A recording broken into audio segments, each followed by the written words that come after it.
Welcome back to another Sika Psychology video. Today we're going to do a little part 2 on the Sika Psychology video from last week. So last week obviously we were talking about mental imagery, we were talking about visualization and how you might want to use that in your training.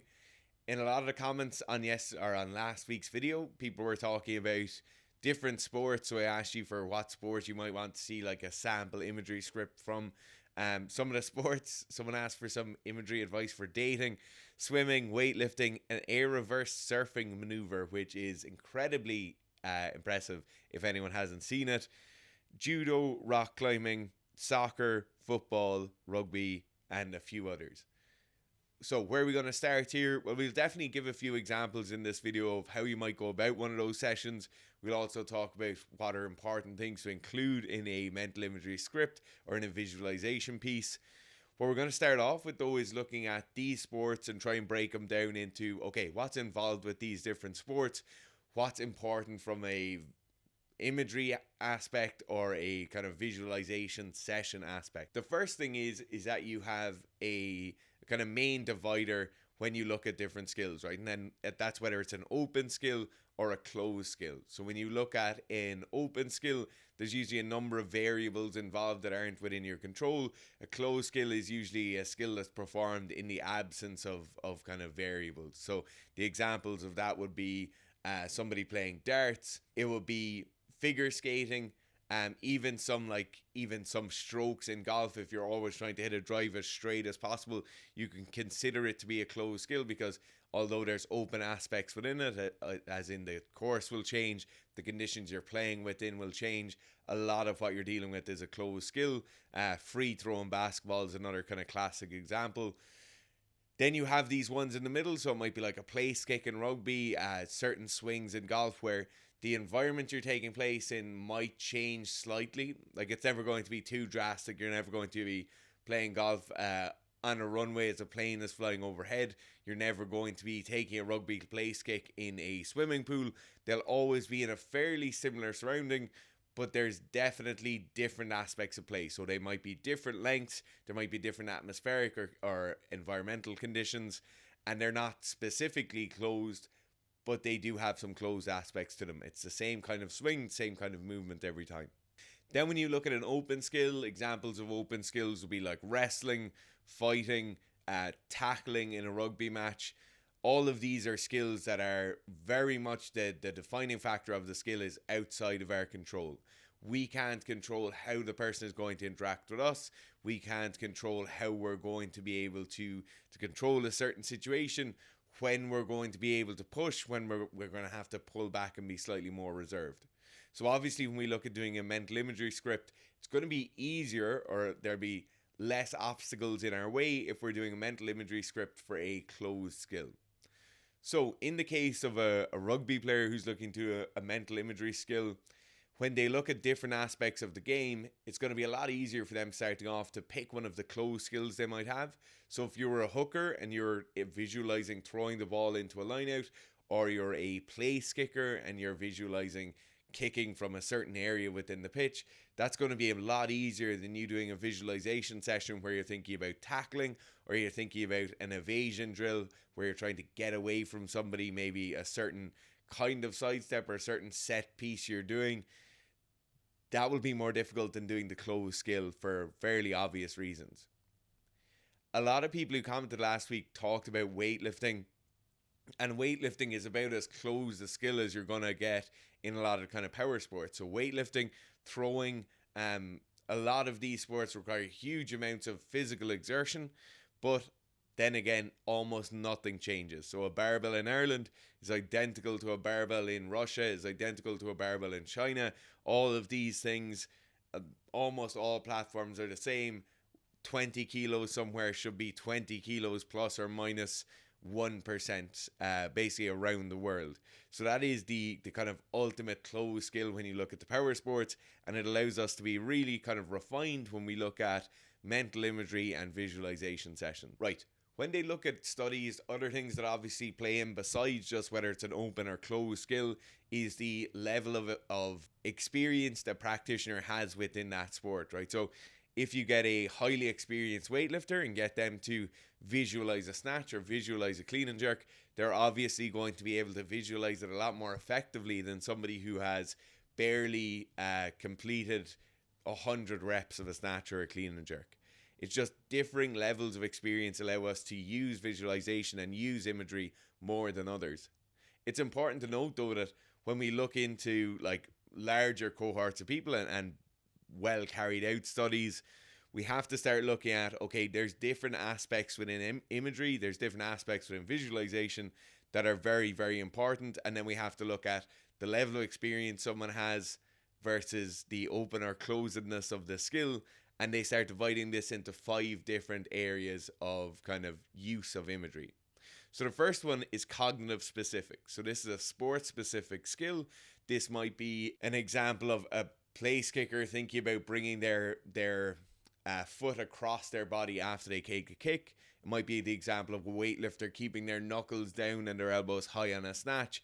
It might be the example of a powerlifter keeping their midline strong in the bottom of a squat. So that's cognitive specific. When you look at studies, that's the most used kind of aspect in experience groups. So it is a significant finding for that cognitive specific imagery in experience groups. The next one we have is cognitive general. This is a strategy based one. So it's strategies related to competitive event. So that might be when I see my opposite number moving to the right hand side of the court, I know I'm going to try and go to the right and then move to the left where the space is. It might be to do with attempt selection in a weightlifting or powerlifting event. So once I see someone make a 1 kilo jump, I know I'm going to make a 1 kilo jump and then increase it by a kilo afterwards to try and bump them off their kind of advantageous position. All of these cognitive general things are related to, once again, the level of experience we have. So obviously, if I have somebody who's only new to the sport of weightlifting, they're not really going to understand the tactics, especially if it's a team sport where you have a lot more going on and you have different skills interacting with each other.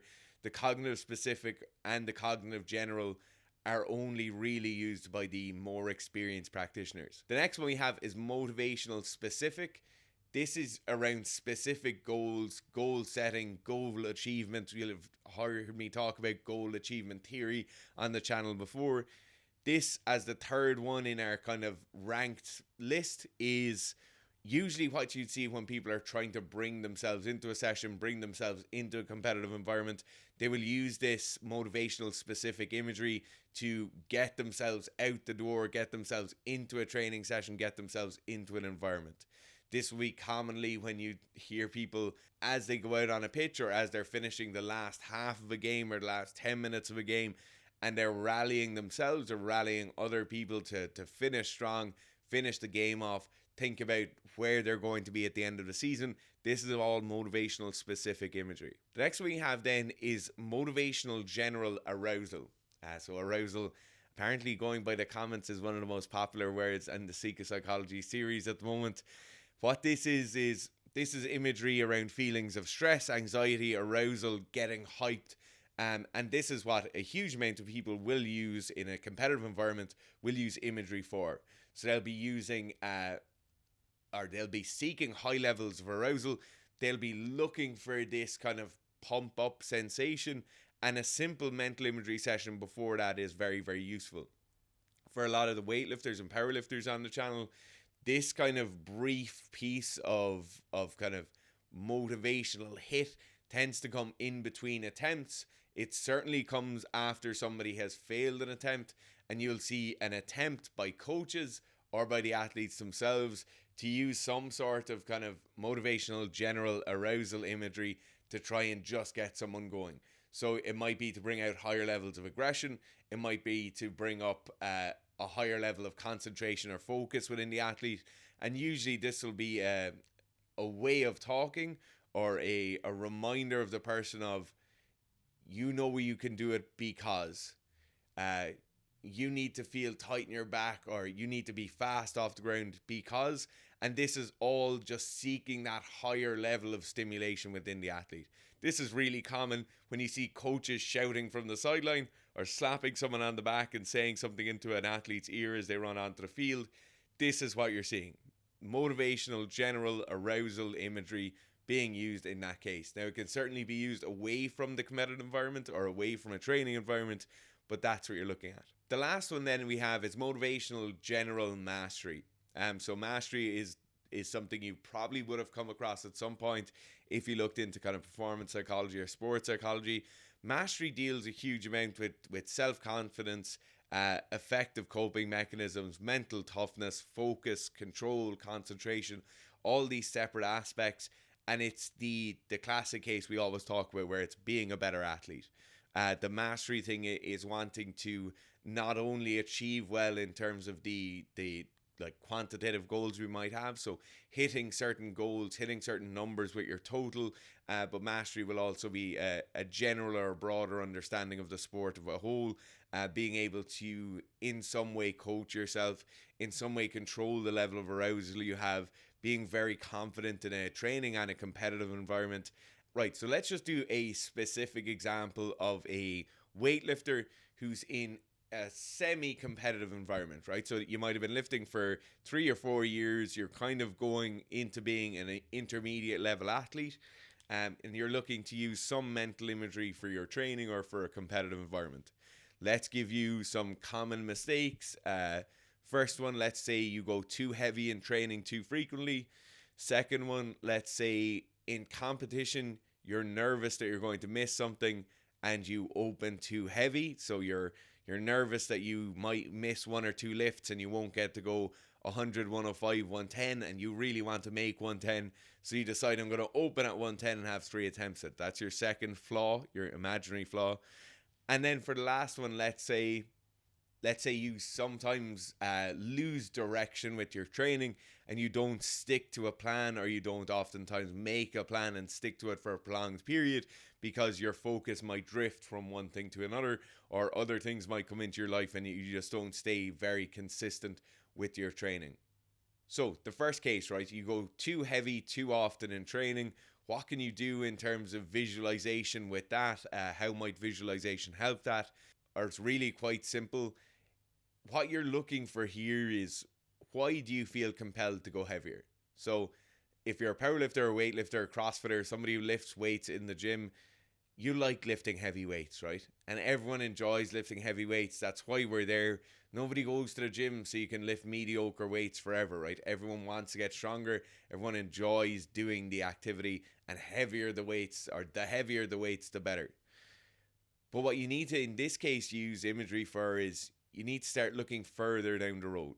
So you need to start looking at that mastery piece where you have higher levels of self-confidence, you have higher levels of self-efficacy, you're able to understand what's happening now as part of a process, and that process will eventually lead to an outcome, but the outcome is a long way down the road. So instead of you going and snatching and missing 90 kilos for 10 different attempts today, because you think it will get you to a 100 kilo snatch faster, instead you know that 70 kilo or 75 kilo snatch doubles are the right move today, and you'll just understand that process will carry you through eventually to 100 kilos. So that's what you're looking for. You're looking for motivational general mastery imagery. That could be a very simple 5-minute sit down with yourself before a session, or maybe a 15 or 20 minute session with yourself away from a training session. So maybe in the evening once you've stopped training, and that mental imagery session can look like imagining the 100 kilo snatch at the end of an 8-month or a 12-month training block. It might look like imagining the actual session you're doing, so from within your own head. So in the first person view of things, you're imagining the 75 kilo doubles or whatever we said they were going to be, and you're imagining yourself carrying those out. Then a number of weeks later, what 80 kilos will look like and feel like on that bar, what 90 kilos, 95, 100 kilos will look like on that bar. These imagery sessions are really important, because oftentimes if we're given a program, it's on an Excel sheet or a sheet of paper, we will skim ahead to the last week of the program and say like, oh yeah, that's nice and heavy, and we don't look at anything else in between really. We never really look at what happens in between, what are my different steps I have to complete in between. What the imagery sessions can allow us to do is experience something we're not experiencing yet, in reality, but it will also start reiterating and redefining what the process is to us. It will also solidify that process in our own head. And then when we're thinking about, oh, should I go from 75 to 80 today? Or should I just stick at 75? Well, obviously, sticking at 75 is a much better option. And the more you're able to remind yourself that next week you must go 80, the week after 85, the week after 90, the more you can remind yourself of that, the more likely you are to stick to the program and be consistent. The next thing, if you look at how mental imagery might help you, so for the second issue we said you might have was the attempt selection at competition. So you're worried or you're really motivated to make a certain snatch or a clean and jerk or back squat or deadlift or bench press, and you want to open closer to that goal. So that goal is, let's just use 110 kilos again as I did when I introduced this. So that goal of 110 kilos, for most people, the jumps you want to make are around 5 to 10%. Maybe you'll make a slightly bigger jump between your first and second attempt and a smaller jump between your second and third attempt. But for most people, you're talking about 5%, give or take 2.5%. So you open at 100 kilos on the snatch. This is ideal case scenario. You open at 100 kilos on the snatch, you make it. 105, you make it. 110, and you make it. People in the case where they want to open at 110 kilos can use visualization just to give themselves that feeling of kind of stress, to introduce themselves to those feelings of competition anxiety, and then allow themselves to deal with it better as we go down the road. Oftentimes what happens when we go to a competition, and if it's whatever the competition may be, we're very, very excited about competing. There's always a certain level of anxiety or stress or worry around the competing to differing levels depending on who you are. If we can start to experience those feelings earlier on, we can gain some of this kind of experience by proxy by using visualization. So somebody who's willing to put themselves in the headspace to run through what their warm-ups will feel like, what their attempts will feel like, what their general day and their general being will feel like as they're competing is incredibly important. And it's really, really valuable for us as coaches or as athletes to be able to go and experience that and use those experiences well.